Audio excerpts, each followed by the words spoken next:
Hi friends, કેમ છો? જય શ્રી કૃષ્ણ. હું નેહા પંડ્યા, મારી ચેનલમાં તમારું સ્વાગત છે. આપણે બજારમાં ફરસાણની દુકાનમાં અલગ અલગ પ્રકારની સેવ ખાઈએ જ છે. એવી જ સેમ સેવ આપણે ઘરે બનાવીએ, જે લીંબુ મરીની સેવ છે અને ખાવામાં ખૂબ જ ટેસ્ટી લાગે છે. ચાલો આપણે લીંબુ મરીની સેવ બનાવીએ. લીંબુ મરીની સેવ બનાવવા માટે એક વાડકી તેલ લઈશું, એક વાડકી પાણી, મરીનો પાવડર છે, 2-3 ચમચી લીંબુનો રસ, ચણાનો લોટ અને સ્વાદ પ્રમાણે મીઠું. ખન લઈશું, તેમાં એક વાડકી તેલ એડ કરીશું, એક વાડકી પાણી એડ કરીશું,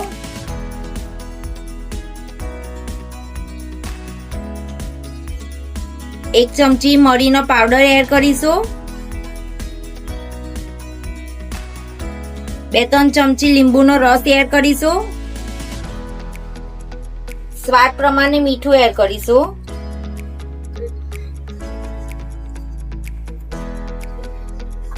અને હાથથી ફીનીશું. જ્યાં સુધી ઘટ ના થાય ત્યાં સુધી ફીનવાનું છે.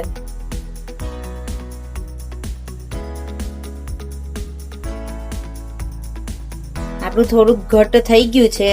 હવે ધીમે ધીમે ચણાનો લોટ એડ કરીશું.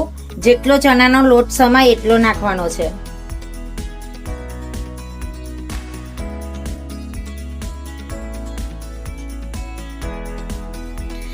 આવી રીતના ફીનવાથી આપણી સેવ એકદમ સોફ્ટ બને છે.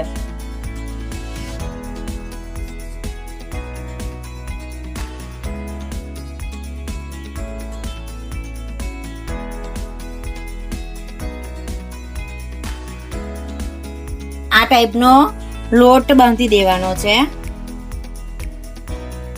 ત્યાર પછી આપણે એક સંચો લઈશું. આવો તેની અંદર તેલ લગાવીશું.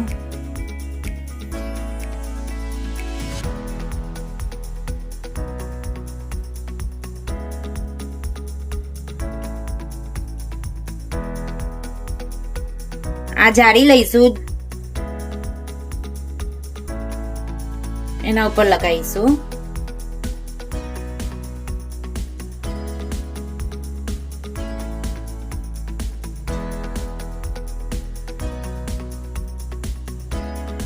થોડોક લુવો લઈશું, અંદર એડ કરીશું.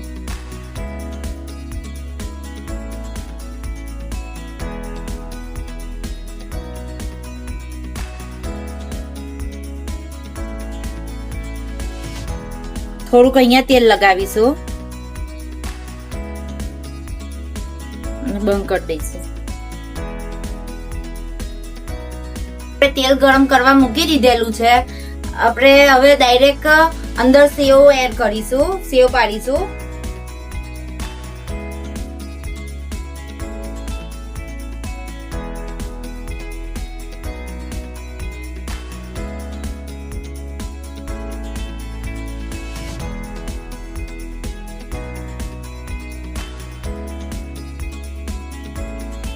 એને આપણે પલટાઈ દઈશું ધીમેથી.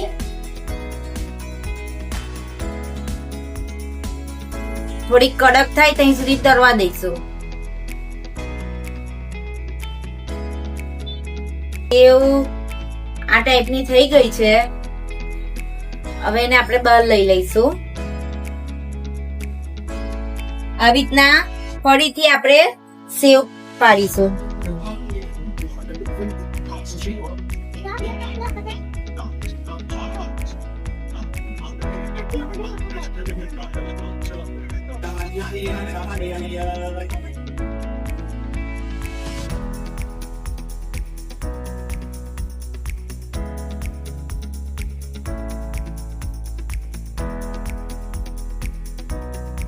હા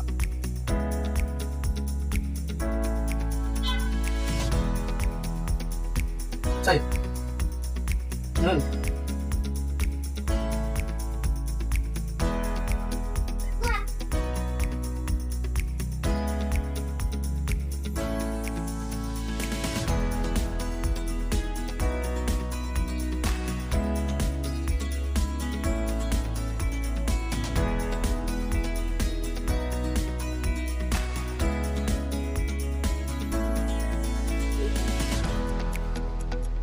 ફ્રેન્ડ્સ, આ જો પાતળી સેવ છે અને એકદમ કુરકુરી અને ટેસ્ટી બની છે. એવી જ ના જ આપણે જાડી સેવ બનાવેલી છે, એ પણ એકદમ કુરકુરે બની છે. કેવી લાગી તમને આ મારી રેસીપી? જો મારી રેસીપી તમને ગમી હોય તો મારી ચેનલને લાઈક, શેર, કોમેન્ટ અને સબસ્ક્રાઇબ કરો અને બેલ આઇકોનને ક્લિક કરો. Thank you.